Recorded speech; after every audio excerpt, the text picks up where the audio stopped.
Hello everyone, welcome to my YouTube channel. आप सभी का मेरे यूट्यूब चैनल पे बहुत बहुत स्वागत है।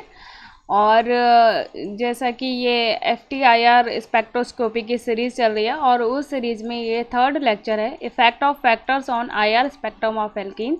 इससे पहले दो लेक्चर ऑलरेडी मैं ले चुकी हूँ, जिसमें से एक लेक्चर में हमने बेसिक स्टडी की थी, स्पेक्ट्रोस्कोपी के बारे में जाना था।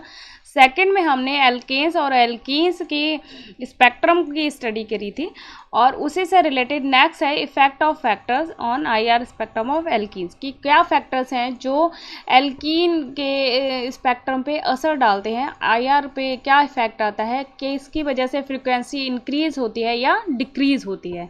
ठीक है, तो चलो स्टार्ट करते हैं। तो फर्स्ट इफेक्ट है कंजुगेशन इफेक्ट। पहले हम जानते हैं कि कंजुगेशन इफेक्ट होता क्या है, व्हाट इज़ कंजुगेशन। तो कंजुगेशन में क्या होता है कि अगर तो डबल बॉन्ड है और वो मूव कर जा रहा है नेक्स्ट बॉन्ड की तरफ, अगर तो डबल बॉन्ड है और वो नेक्स्ट बॉन्ड पे मूव कर जा रहा है तो उसको हम कंजुगेशन कहते हैं। ठीक है, जिसे हम रेजोनेंस, आपने रेजोनेंस के बारे में पढ़ा होगा, तो रेजोनेंस भी यही होता है इसी टाइप से कि बॉन्ड की शिफ्टिंग होती है। ठीक है, तो ये बॉन्ड की शिफ्टिंग हो रही है, तो यहाँ से ये बॉन्ड शिफ्ट हो गया नेक्स्ट का सिंगल बॉन्ड की तरफ और यहाँ पे जो डबल बॉन्ड था वो कार्बन की तरफ शिफ्ट हो गया। तो जो हमें जो स्ट्रक्चर मिला, जो नेक्स्ट हमें स्ट्रक्चर मिला है, तो इस कार्बन पे हमारे पॉजिटिव चार्ज आ जाएगा क्योंकि बॉन्ड शिफ्ट हुआ है उसकी तरफ से, और जिस पर शिफ्ट होता है उस पर निगेटिव चार्ज आ जाता है। ठीक है, रेस्ट ये डबल बॉन्ड पे आया तो यहाँ पे ही ये डबल बॉन्ड ही रहेगा, तो ये जो कहलाएगा ये है कंजुगेशन। ठीक है, अब इस कंजुगेशन का क्या इफेक्ट होता है, तो इस कंजुगेशन की वजह से फोर्स कांस्टेंट डिक्रीज हो जाता है। तो जब फोर्स कांस्टेंट डिक्रीज होता है तो ऑब्वियसली इसकी जो कार्बन कार्बन डबल बॉन्ड की जो फ्रीक्वेंसी है वो भी डिक्रीज हो जाती है। ठीक है, इसको हम एग्जांपल्स के थ्रू देख लेते हैं। यहाँ पे देखिए एक ही डबल बॉन्ड है, तो इसकी जो फ्रीक्वेंसी है दैट इज 1643 पर सेंटीमीटर। ठीक है, नेक्स्ट इज ब्यूटीन है, तो ब्यूटीन में दो, ये देख सकते हैं ये बॉन्ड जो होगा वो शिफ्ट कर जाएगा, तो इसलिए फ्रीक्वेंसी क्या हो गई, डाउन हो गई, डिक्रीज हो गई है 1640 पर सेंटीमीटर। यहाँ पे बेंजीन के साथ में ये जुड़ा हुआ है, तो ये देखिए ये जो बॉन्ड्स हैं ये शिफ्ट करते रहेंगे और कंजुगेशन इफेक्ट इसमें भी आएगा और जिसकी वजह से फ्रीक्वेंसी है 1630। तो आप देख सकते हैं कि इन तीनों में क्या डिफरेंस है, कंजुगेशन की वजह से frequency is decreasing. Okay, next is for heptene, और यहाँ पे सिंगल एक बॉन्ड है और जिसकी फ्रीक्वेंसी है 1646 पर सेंटीमीटर। बट जैसे ही ये किसी के साथ कंजुगेशन में आता है तो इसकी फ्रीक्वेंसी क्या हो गई, डिक्रीज हो गई। ओके, तो अभी हम इसको फोर्स कांस्टेंट के थ्रू समझते हैं कि फोर्स कांस्टेंट क्या है। तो फोर्स कांस्टेंट को याद करने के लिए आपको सिंपल ये फॉर्मूला याद करने की ज़रूरत है, V₁ = 1/2 πc√k/μ। ठीक है, V₁ जो आपको पता है कि ये फ्रीक्वेंसी को शो करता है, K is for force constant, mu is for reduced mass, जिसको हम m1 m2/m1 + m2 से निकाल सकते हैं। ठीक है, और इस फॉर्मूले से हमें जो मेन चीज़ मिलती है वो है ये V₁ is directly proportional to K force constant.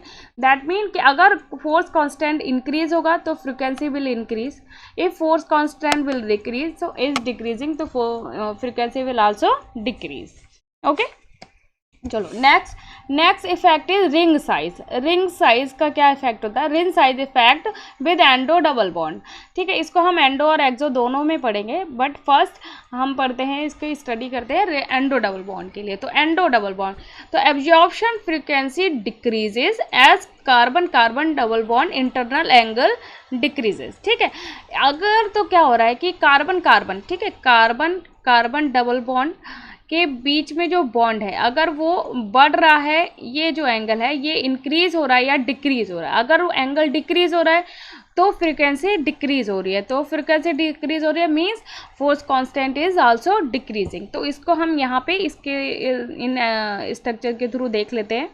ठीक है, ये यहाँ पे 90 डिग्री है और ये 120 डिग्री है, तो 120 डिग्री से अगर 90 डिग्री की तरफ मूव हो रहा है, ठीक है, तो क्या हो रहा है, frequency is decreasing. Okay, 1650 for heptene, 1646 for pentene, 1611 and for butene that is 1566 ring structure के लिए। ठीक है, रिंग स्ट्रक्चर, रिंग के लिए and for 3 membered ring size के लिए ये इंक्रीज हो रहा है। क्यों इंक्रीज हो रहा है? If angle is less than 90 degree, तो लेस देन अगर 90 डिग्री है तो उसके लिए इंक्रीज हो जाता है ये। ओके उतना ही ज़्यादा उस पर रिंग साइज का क्या रिंग एंगल आ जाता है, स्ट्रेन आ जाता है, और उस स्ट्रेन जितना ज़्यादा बढ़ जाता है उतनी ही फिर उसकी फ्रिक्वेंसी बढ़ जा रही है यहाँ पे फॉर द 3 मेंबर रिंग। ठीक है, अगर next is if endo double bond is at ring fusion.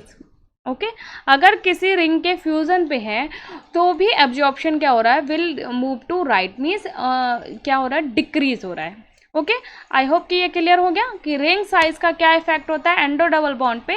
Endo double bond पे रिंग साइज के साथ में जैसे जैसे एंगल डिक्रीज होता है frequency also decreases, but 3 member ring के साथ में ऐसा नहीं है, उसमें इंक्रीज हो जाती है। ठीक है, now effect of alkyl substitution on endo double bond stretch. अब हम स्टडी करेंगे कि अगर तो एल्काइल सब्सटीट्यूशन है एंडो डबल बॉन्ड पे तो इसका क्या असर होता है। तो इसमें क्या होगा? It increases with the addition of alkyl group on double bond. क्या इंक्रीज हो रही है? Frequency. Frequency is increases as the double alkyl group is added on the double bond. ठीक है, फ्रीक्वेंसी क्या हो रही है? इंक्रीज हो रही है। सभी में देखो आप फ्रीक्वेंसी 1656, 7088, 1883 सभी में बढ़ रही है, चाहे वो 3 मेंबर हो, 4 मेंबर हो, 5 मेंबर हो और ये 6 मेंबर हो या इससे 7 मेंबर हो, 8 मेंबर हो। क्या है? एल्काइल ग्रुप एडिशन से बढ़ रही है। क्यों हो रही है? क्योंकि इसमें एस करेक्टर इंक्रीज हो रहा है। एस करेक्टर इंक्रीज हो रहा है तो फोर्स कांस्टेंट इज इंक्रीजिंग, और फोर्स कांस्टेंट इज इंक्रीजिंग तो obviously frequency will increase. Okay clear? अच्छा ये चीज़ भी याद रखना जो मैं पहले भी बता चुकी हूँ, ये अगर 4 मेंबर तक क्या हो रहा है आपका फ्रीक्वेंसी डिक्रीज हो रही है, बट जैसे ही हम 3 मेंबर की तरफ जा रहे हैं ये इंक्रीज हो जा रही है because of 90 degree angle, less than 90 degree. Okay next is ring size effect with exo double bond. अगर रिंग साइज का एक्सो डबल बॉन्ड पे क्या इफेक्ट होता है? ठीक है, रिंग साइज पे क्या इफेक्ट होता है? यहाँ पे देखो एलिन है, इसकी फ्रीक्वेंसी है 1940। ठीक है, ये 3 मेंबर रिंग है जिसमें आउटर में एक्सो में डबल बॉन्ड है जिसकी फ्रीक्वेंसी 1780, 4 मेंबर में 1678, 1657, 1655 एंड आल्सो फॉर 1651। ठीक है, अभी देखो 6 मेंबर, 5 मेंबर, 4 मेंबर सभी में क्या हो रहा है? लेफ्ट टू राइट जाने पे फ्रीक्वेंसी डिक्रीज हो रही है। ठीक है, डिक्रीज हो रही है मतलब कि अगर तो 6 मेंबर रिंग है, 6 मेंबर से 5 मेंबर है, ठीक है, और 4 मेंबर है, तो क्या हो रहा है? इनकी फ्रीक्वेंसी और 3 मेंबर के लिए भी क्या हो रहा है? फ्रीक्वेंसी इंक्रीज हो रही है। ठीक है क्लियर? क्यों हो रहा है ऐसा? Because of more force constant more frequency. और मोर फोर्स कांस्टेंट क्यों आ रहा है? Because of the exo double bond more S character. ठीक है, more S character, more will be force constant and more will be the frequency. Clear? क्या हो रहा है? बढ़ रही है ना। ठीक है, इससे एंडो में क्या हो रहा था? डिक्रीज हो रही थी, बट इसमें इंक्रीज हो रही है। ओके चलो next is stretching frequency of alkyl substituted alkenes. इससे पहले इफेक्ट तीनों क्लियर हो गए कि क्या क्या इफेक्ट होगा। ठीक है, अब हम स्टडी करेंगे stretching frequency of alkyl substituted alkene, उनकी क्या वैल्यू है। क्या देखो एल्कीन, ठीक है, एथीन है, आपको याद रखना है 1660 से 1660 इसका फ्रीक्वेंसी होती है। ठीक है, for mono substituted frequency is 1645, for di substituted अलग अलग है। फॉर सिस क्या होता है? जिसमें जो ग्रुप हैं वो सेम साइड में है। ठीक है, ट्रांस में दोनों ग्रुप अपोजिट साइड में है। ठीक है, जैमिनल में क्या होता है? ग्रुप जो होते हैं वो सेम कार्बन पे होते हैं। ठीक है, सेम कार्बन पे।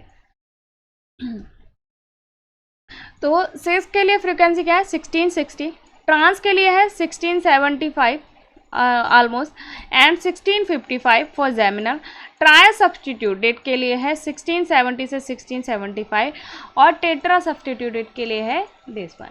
ठीक है, इसके लिए क्यों कम हो रही है, क्योंकि बिकॉज ऑफ ये सिमेट्रिक है, सिमेट्री आ गई, दोनों कार्बन पे सेम तरह के कंपाउंड है तो ये सिमेट्रिक हो गया, तो सिमेट्री में फ्रीक्वेंसी डाउन हो जाती है। ठीक है, तो ये क्लियर है। Mono substituted, di substituted, tri substituted frequency is increasing as force constant is increasing. Okay, now the next one is the CH out of plane bending vibration. ठीक है, CH फ्रीक्वेंसी हम चेक कर रहे हैं किसके, out of plane bending vibrations के लिए, जिसको हम OOP भी कहीं पे लिखा होता है, तो याद रखना इसको। Mono substituted 2 strong band show करते हैं 990 पे एंड 910 पर सेंटीमीटर पे। सिस 1-2 है, सिस मीन्स दोनों कार्बन पे एक एक ग्रुप जोड़ा हुआ है, अटैच है, तो वो फ्रीक्वेंसी शो करेगा स्ट्रॉन्ग बैंड 700 पर सेंटीमीटर पे। ट्रांस वाला 970 पे। 1-1 डाया सब्सटीट्यूटेड 890 पे, ऑलमोस्ट 900 पे है, और ट्राया सब्सटीट्यूटेड 815 पे। ठीक है, 1-1 डाया सब्सटीट्यूटेड मीन्स जैमिनल। ठीक है, सेम कार्बन पे दोनों ग्रुप अटैच हैं, और tetra substituted no band show करेगा because of its symmetry. Clear? I hope कि ये सारी चीज़ें आपको क्लियर हो गई हों, फैक्टर्स क्लियर हो गए, फ्रीक्वेंसी क्लियर हो गई हो, क्या इफ़ेक्ट है सिस और ट्रांस का, और क्या इफ़ेक्ट है इन सारे सभी का, एंगल स्ट्रेन का और सब्स्टिट्यूट का। और अगर आपको ये वीडियो पसंद आई हो तो वीडियो को लाइक करें, चैनल सब्सक्राइब करें और शेयर करें अपने फ्रेंड्स के साथ में। बेल आइकन ज़रूर हिट कर लें ताकि नेक्स्ट वीडियो की नोटिफिकेशन आपको मिल सके। और आपका कोई भी सजेशन हो, कोई भी डाउट हो तो आप कमेंट बॉक्स में लिख सकते हैं। चलिए मिलते हैं नेक्स्ट वीडियो में मोर स्पेक्ट्रा के साथ में, मोर जिनकी हम स्टडी करेंगे। Till then take care, bye bye.